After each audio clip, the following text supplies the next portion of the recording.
Many calf strains are simply the result of the muscles being overworked, especially when resuming a seasonal sport like running or tennis. However, it could also be a sign that there's other root causes at play where if you don't address these, you'll suffer repetitive strains or issues in other areas such as shin splints, achilles tendonitis, or even plantar fasciitis. In this video, we're going to cover a test that will help you determine if it's your gastrocnemius or your soleus muscle, two of the muscles that make up the calves, that's strained, and some exercises to address the most common root causes of calf strains. Coach E from Precision Movement here, and today we're going to talk about calf muscle strains. If you like getting to root causes, and if you like taking control and learning about your body and how to get it working properly to support you in all of your activities that you want to do in your life, then make sure you're subscribed to our channel because this is what we specialize in. So the calves are made up of two main muscles, the soleus, which is a single joint muscle and it's deep, and the gastrocnemius, which is a two joint muscle. It crosses the ankle and it crosses the knee, and it's the superficial one. It's got the two heads, the lateral head and the medial head. Now you could strain either of those muscles, and to begin this video, I'd like to go through a quick little test just to determine if it's your gastroc, your gastrocnemius that's strained, or if it's your soleus. So it's really simple. You can do it with me right now. Just have something that you can hold on to and support yourself when you're in like a deep squat position. First, you're just gonna lift your heels up off the ground and you feel pain, yes or no? If you've got a calf strain, whether it's gastroc or soleus, the answer is probably yes. Next, you're gonna squat down low. You can let your heels pop off the ground. And I've got my little roller here just to support me. All I'm gonna do is basically try to lift my heels like I'm doing a calf raise with my knees in this bent position. And do I have pain here? If the answer is yes, then it's likely your soleus that's the issue. When you're in the squat position and you don't have pain, that means the gastroc is probably the issue. So what does that tell us? That just tells us that one muscle is working and perhaps weak relative to the other muscle. But the root causes that we need to address, whether it's a gastroc or a soleus strain, remain the same. Now, there are three typical root causes that we commonly see in people that experience repetitive calf muscle strains. Number one is weak intrinsic foot muscles. Those are the deep muscles in the foot that create something we call the active arch. And when those muscles are weak, they aren't able to absorb the force. They're like shock absorbers. They aren't able to absorb the force every time your feet hit the ground, and that force has to be absorbed somewhere. The next area up is the calf and Achilles tendon complex, and that's why weak intrinsic foot muscles can lead to Achilles tendonitis or calf muscle strains, amongst many other issues. The second common root cause is a lack of ankle dorsiflexion range of motion. Ankle dorsiflexion is when you're pulling your toes up towards your heel and this angle gets smaller, the angle in front of your foot gets smaller. Or if your foot's planted on the ground, you're driving your knee forward over your toes, that angle is getting smaller. That's ankle dorsiflexion range of motion. If you're lacking that range of motion, every step you take, you need ankle dorsiflexion.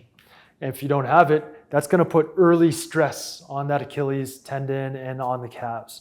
And that early and excessive or increased stress on that complex, every step you take, eventually is going to lead to a strain. It's just more force going through that muscle and that tendon.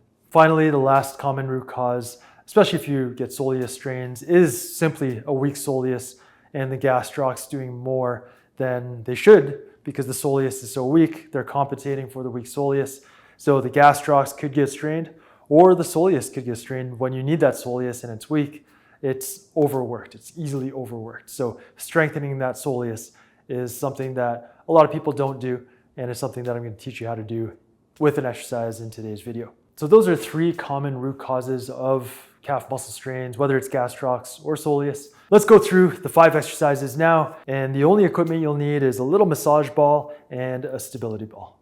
The first exercise we're going to go through is active self-myofascial release for the plantar fascia. Now, when we go through these exercises, don't worry so much about reps or sets. We'll cover all that stuff at the end of this video. Just make sure that you understand the key cues to do the exercises properly. For this one, you'll need the massage ball, and you're gonna step on the ball, starting with the ball underneath your forefoot and wrapping your toes around the ball, gripping the ball, and then you're gonna put some pressure down as you roll the ball towards the heel and lift your toes up. And then you'll just repeat on all different areas. If you think of a line between each toe and the heel, hit each of those lines a couple of times. So you're starting with the ball underneath the toes and the forefoot, putting some pressure in and keeping that pressure as you slowly roll while extending the toes. Doesn't feel great, but it will feel good when you're done.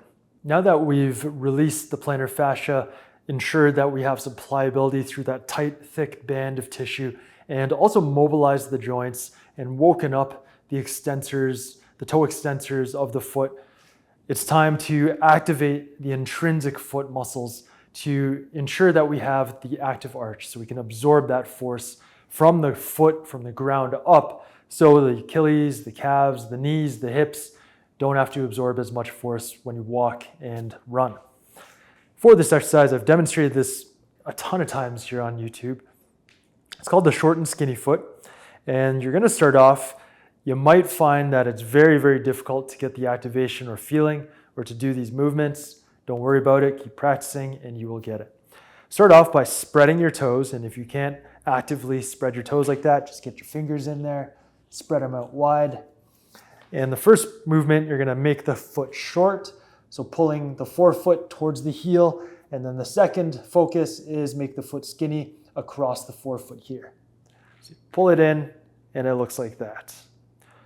Put a little bit of pressure over that foot, so put your weight over that foot, hold it, and then gradually let everything go. Then you spread those toes out again, and then you make the foot short and skinny. Put a little bit of weight on that foot so you can really feel it, and gradually relax. Try to keep your toes from curling. Don't flex your toes like that.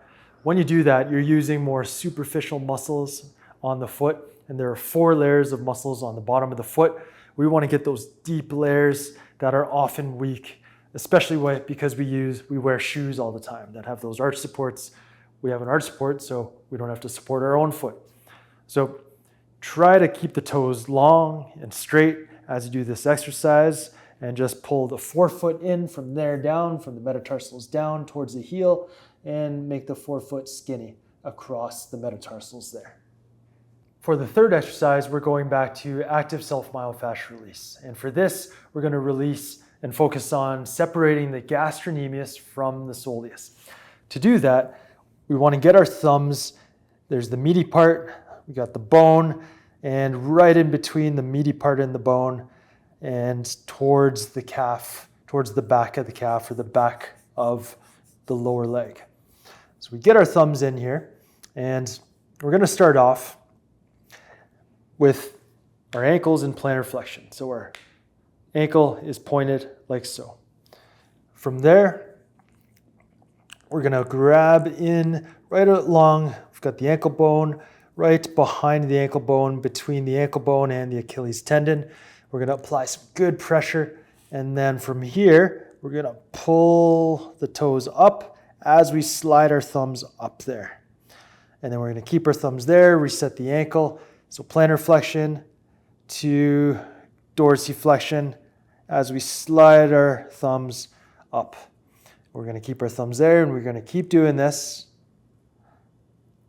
until we get all the way up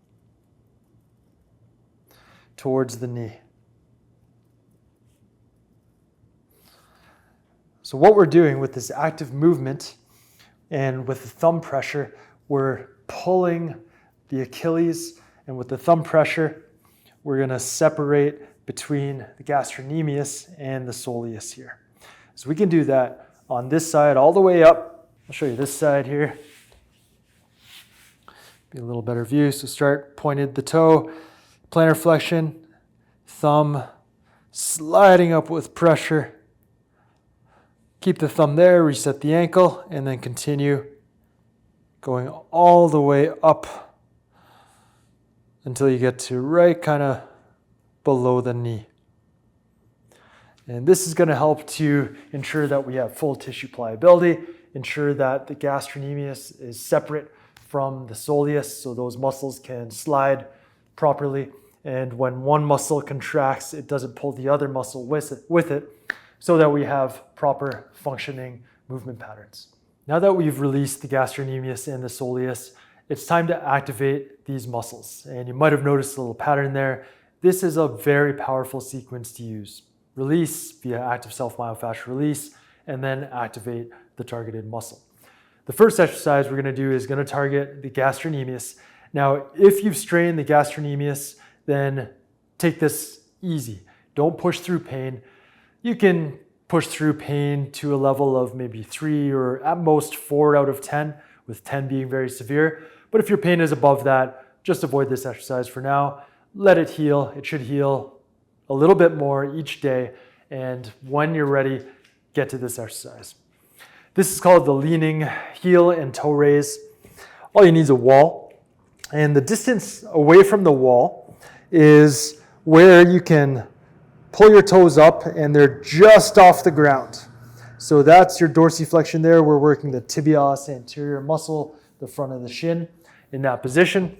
So you're finding that end active range of dorsiflexion. So just where you can just barely lift the forefoot off of the ground. So that's how far away you get from the wall. Then you're going to keep your knees straight the whole time. Lean yourself into the wall. And the first thing you're going to do is lift those toes up off the ground. So the toe raise, hold for 5 seconds. And from there, you're going to slowly change to a heel raise, going through that full range of motion, keeping the knees straight. The feet point straight ahead. They're not twisting out. 5-second hold there, and then slowly lower down, keeping the knees straight, and then pulling the toes up off the ground again. 5-second hold, and then switch to heel raise. All the way up, keep trying to get higher, really push up, activate those gastrocs, and lower down. Hold that for about 5 seconds. So that's the leaning heel and toe raise. That's going to work that gastrocnemius. It's also going to work the tibialis anterior, and it's going to work terminal knee extension. So stability with the knee straight. That's a very, very important range of motion to be stable in. And that's going to go a long way to keeping the knees healthy and preventing arthritis. The fifth and final exercise for you today, my friend, is the stability ball Soleus squat. The important thing for this exercise is setting up in the right position. And if you have a soleus strain, make sure, just like the previous exercise, you're not doing it through too much pain. So at most a 3 or 4 out of 10. Anything above that, just wait until the muscle is healed up a little bit more until you get into this exercise. We're going to start off in the squat position with the knee approximately 90 degrees. Now, if you can't get your knee to 90 degrees, then you can come up a little bit, but we need that bent knee position to get the soleus working more than the gastrocs. Then from there, let's say I'm at 90, I'm going to bring my feet under my body as much as I can with my feet flat and pointing straight ahead. Now, this is going to be working the quads just like a wall sit would work the quads. From here, all we're doing is lifting the heels up, trying to get as high as I can. Even at the end range, I'm working and activating, holding for 5 seconds, and then slowly lower down all the way to the ground. And then up, snap, crackle, pop, activating that muscle, holding for 5 seconds, and then slowly lower down to the ground. So that is going to be work. Now, if your knees are an issue, a lot of the root causes that we talked about in this video can contribute to knee pain as well. Weak intrinsic foot muscles, a lack of ankle dorsiflexion, and we've got many videos here on YouTube that cover all of these causes and more with respect to the knees. So check out our channel, search for knee pain, and you'll find a bunch of stuff, other exercises to try out to help your painful knees. But if your knees are good, this is a great exercise for working the calves, working that soleus, and strengthening and integrating this into a functional movement pattern. And if you're in this position, hopefully at least once a day, then this is a functional movement pattern for you. At first, we did active self-myofascial release for the plantar fascia. Do that for about 1 to 2 minutes per foot.